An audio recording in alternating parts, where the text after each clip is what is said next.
Hi everybody, Gypsy here. Yeah, I'm in my daughter's car. I want to have a little conversation about my daughter.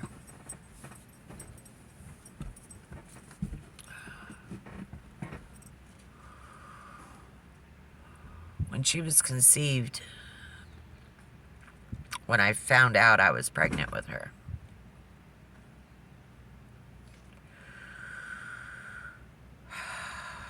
we were grieving the loss of our son, our second baby, who died of crib death. Fell asleep and didn't wake up.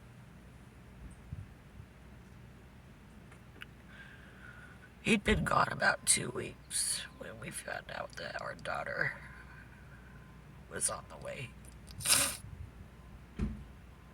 I was terrified. Absolutely terrified.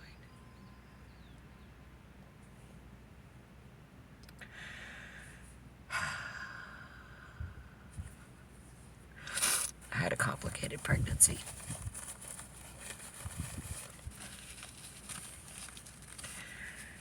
And she was about 2 weeks late past my due date. And they were going to induce me, and then finally I just went into labor the night before they had me scheduled to be induced. She came quick, only 3 hours of labor. And the doctor hadn't even made it to the hospital. An intern had to catch her.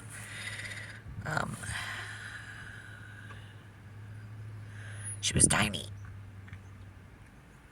6 pounds, 7 ounces, 18 inches long. Or 18 inches short. She didn't even fit on the graph paper. She's over in the margin.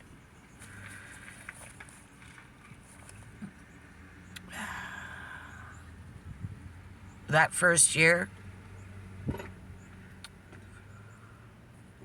oh my God, what could have been and should have been a joy was not. She had to be on a monitor because there was a 50-50 chance that we would lose her too. And every time that monitor would go off, my heart would sink. Fortunately, it was because she wiggled and it would just disconnect to her body, I guess, and it would make the monitor go off, and it was a false reading. So, we were fortunate, and when she turned a year old, the doctors said it was okay that we took her off the monitor, and get a good night's sleep. We didn't sleep together that first year. One of us would be awake with her at all times, while the other one would sleep.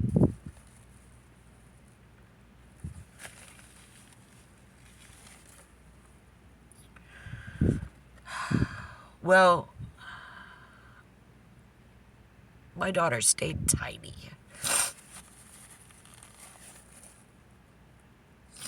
She's fully grown and she's only 4'9". So she's a legal midget, or a tiny person, or a little person, or whatever word you want to use. She's okay with all of them. She's comfortable in her skin and in who she is.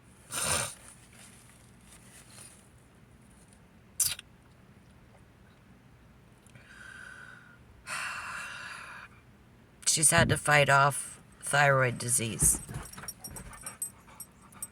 And right now she's in remission for that. But now she's also fighting Crohn's disease, and they've started IV treatment for that. My daughter doesn't have normal veins, and she has to go to the hospital and have an ultrasound tech put her catheter in so she could go across the street to the doctor's office so they could run the IV treatment.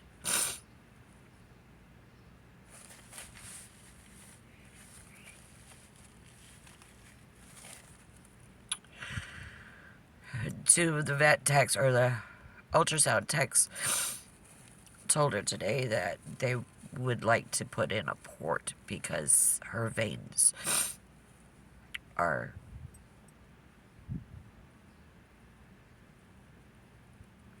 fragile. It's becoming harder and harder for them to put in a catheter.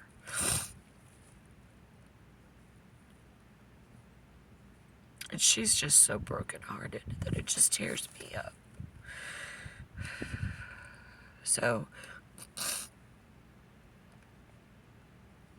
I'm sitting out in the parking lot with her dog Roscoe, who is basically watching out the back window for her, waiting patiently for his mama.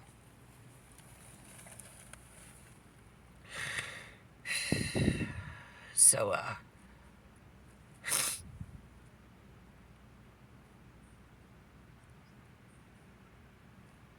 I don't know what your strife is today, or your struggle is. But I promise you, we have those same struggles.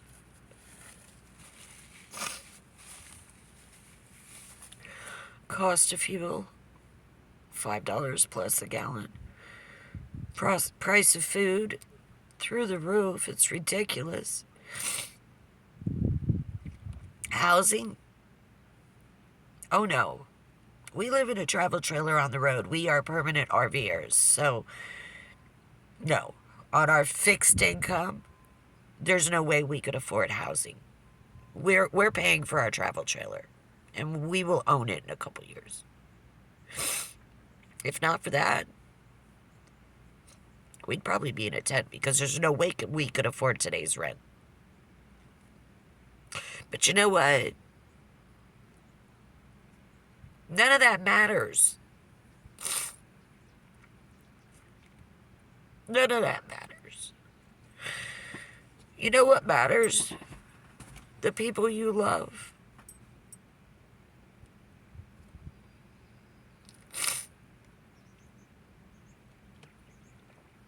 Our son took his own life 2 years ago. He was a veteran, and he suffered from PTSD.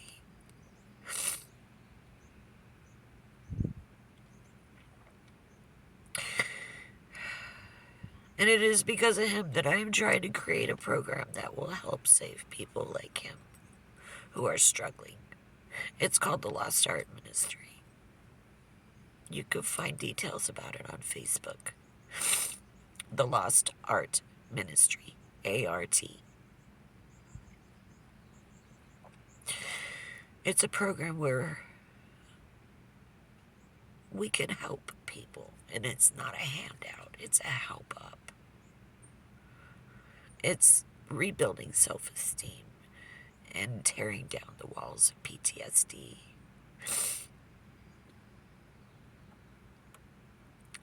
We just need your help to build this program. But right now, that doesn't even matter.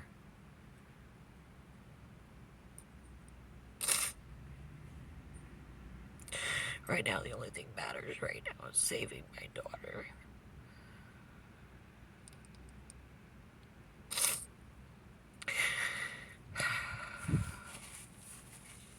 So, we could really use everybody's prayers and good wishes. Because I know you guys can't help to financially toss a few bucks our way. And I don't want you to.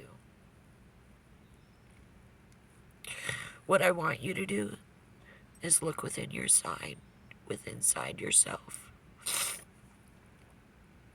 And figure out what's really important to you. And make that your number one priority in life. And if your number one priority is money, heaven help you. Because money isn't real. It's a means to an end, and yes, we all need it. But if you could get the good in yourself to shine, everything you need will come to you.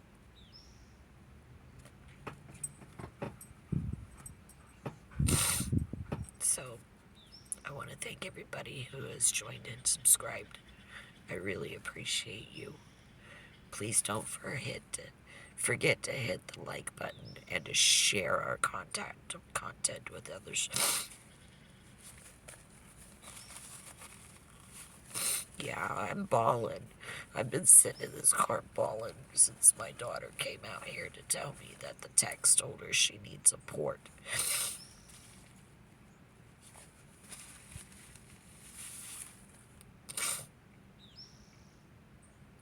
I've already buried both of my sons.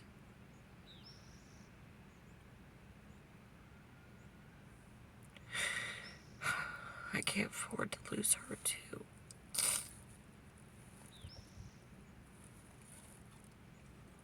So if you want to help, go into our online store, find one of her bags that you fall in love with, and buy it. Because she really needs a self-esteem booster. Or come to the market on Saturday in Otis or on Sunday in Pacific City. And just give her a hug. And let her know that she's being thought about.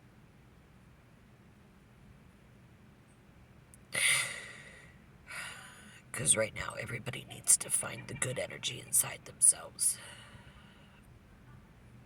Let your light shine through. And that light will grow. Because it'll mix with the light of others. And just become bigger and bigger and bigger. So, with that, I want to let you know I love you. All of you. Even those of you that are lost. If you need help, don't be afraid to ask. If you need advice, I'm here. You can find me on Messenger at Gypsy Spencer, or you can drop me a message with this post. Don't be afraid to reach out. And don't be afraid to hug somebody who really just needs a hug. Right now I'm getting dog breath. Don't forget to vote for Roscoe in Gabriel Iglesias' pet contest.